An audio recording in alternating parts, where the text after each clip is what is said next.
Brought up that fantastic offense that LSU has, and of course Joe Burrow, the quarterback, is leading that way.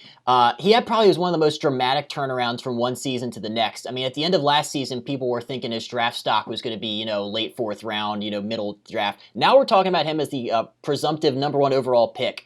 What do you think's been the biggest reason for his turnaround and his success he's had so far?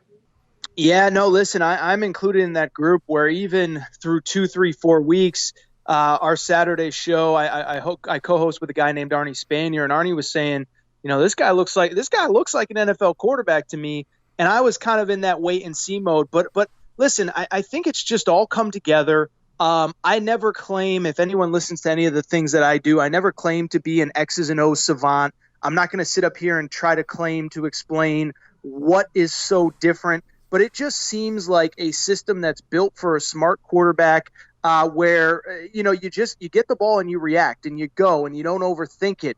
And the thing that has stood out to me with Joe Burrow is he's just so decisive. I mean, that Alabama game, I think, and I know you watched it, and I know probably everyone listening to this podcast watched it, but the thing that stood out to me was not only was it the bang bang pass plays, but when Joe Burrow didn't have the pass in front of him, it was incredible how quickly he took off and ran and was able to pick up big yards.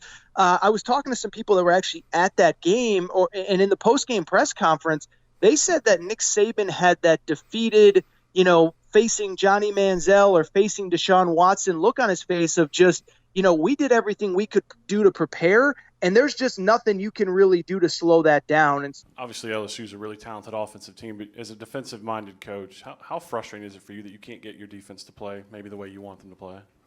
Well, they did a lot of check with me's out there, give the hands, see what you're in, try to run the best play. The only disappointment that we have is that we want people to do their job. And, there were a few occasions where whether it was a miscommunication or maybe a player didn't take the quarterback when he was supposed to on his own read, or we didn't play the gaps exactly right. We didn't cover them correctly. We had a couple busts in the secondary that, were very critical. I'm not comparing Joe Burrow to Johnny Manziel or Deshaun Watson style-wise, but I just thought it was so impressive, the decisiveness of his decisions.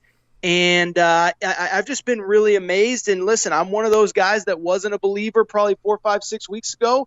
I can't lie. I certainly am now after what I've seen the last couple weeks. That's funny you brought that up. I was just reading something earlier that I think Joe Burrow, it was quoted as saying that he's deceptively fast, or he's faster than people think. And it's true, because when the pocket breaks down, he's not scared to step up and just bust off a 12-yard run. It's fantastic. I love it. Yeah, and he doesn't have that look of an elite level athlete. Like you see Lamar Jackson in the pocket, or you see Deshaun Watson, or you see, I'm trying to think of who some of the scrambling quarterbacks are that have come through college football the last couple of years. Even Johnny Manziel, he was small, but he looked like a guy that if he could get in the open field, he could make people miss.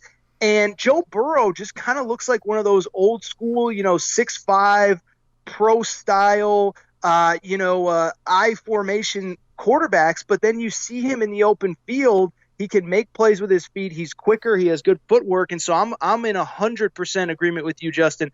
That's one of the things that's really, really, really stood out to me.